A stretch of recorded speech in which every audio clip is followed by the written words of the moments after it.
Central banks of Ethiopia and Nigeria have struck a deal in which they swapped the revenues of two companies, Dangote Cement in Ethiopia and Ethiopian Airlines in Nigeria. Now, that deal saw them exchange an estimated $100 million in frozen funds. Ethiopia will now be able to receive access to monies that have been frozen in Nigerian banks, while Dangote Cement gains access to funds that have been frozen in Ethiopia. Now, that arrangement was necessary after shortages of hard currency in both nations made it difficult for both companies to repatriate their profits. Well, let's take this all apart now with Edwin Ikoria, a doctoral researcher in behavioral economics at Middlesex University in London.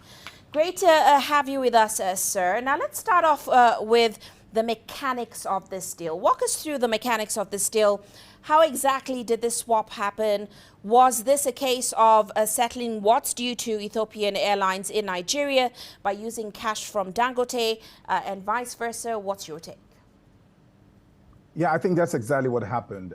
Again, this would, of course, require the agreement of, the different stakeholders here.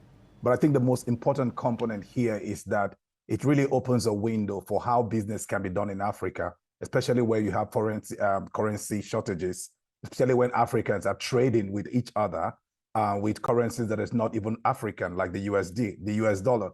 So this is one key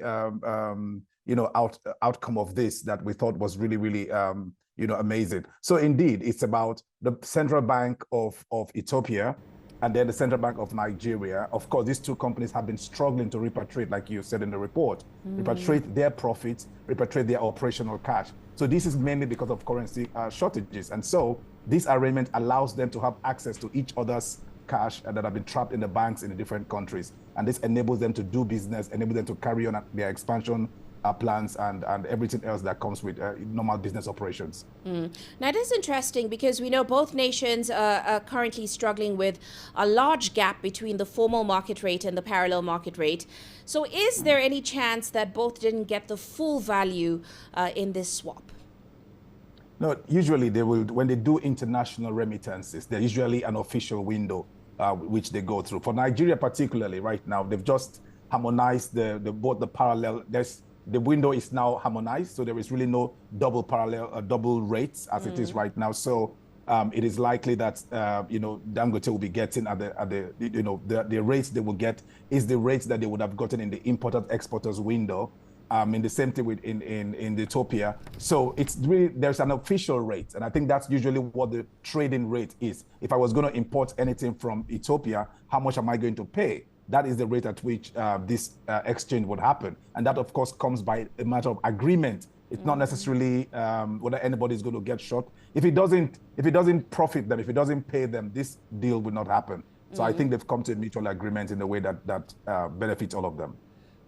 Now, there is a reason that this deal is catching our attention because one has to ask, is this type of deal common? Could we see it become something more commonplace in the future in Africa?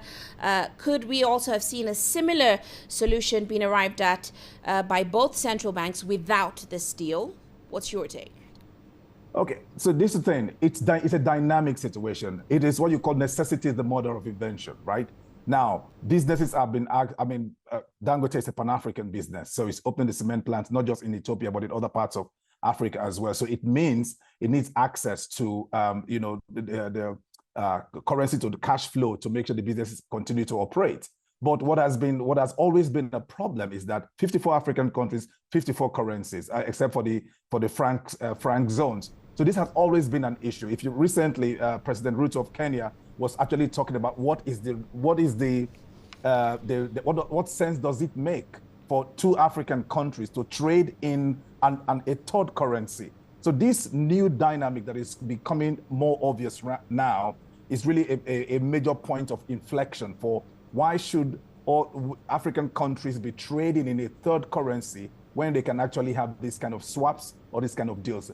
But there are not many countries. Why we haven't seen this, there are not many companies that are big enough that are doing this kind of Pan-African business. Ethiopia Airlines is outstanding. Dangote Group is outstanding. Pan-African businesses. but there are very few that are at this level as well. That's why we haven't seen a lot of this happening. But this example also set the stage for more of these kind of businesses to happen, this kind of deals to take place, where currency swaps will be a fundamental part of the Africa Continental Free Trade Area, especially with the Pan-African payment system, which will enable this kind of better, easier. And very quickly, before we let you go, I wanted to find out your take on, you just mentioned that this deal could set some kind of precedence.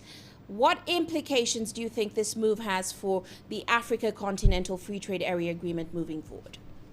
Thank you. I think that for me is the most important component of this. There's the Pan-African payment system that the Afrexim Bank has already been promoting for a while. The process has been going on. But deals like this enables that to happen faster. And that is why we think that when more businesses begin to see the need to trade in currencies that are mutually exchangeable, it then becomes easier than to start managing, third-party currencies the shortage really just ruins more operations at the local level. So we see this is going to set a precedent. It's going to facilitate the quick implementation of the Pan-African payment system, which I think is the best deal that the African Continental Free Trade Area can do in this time.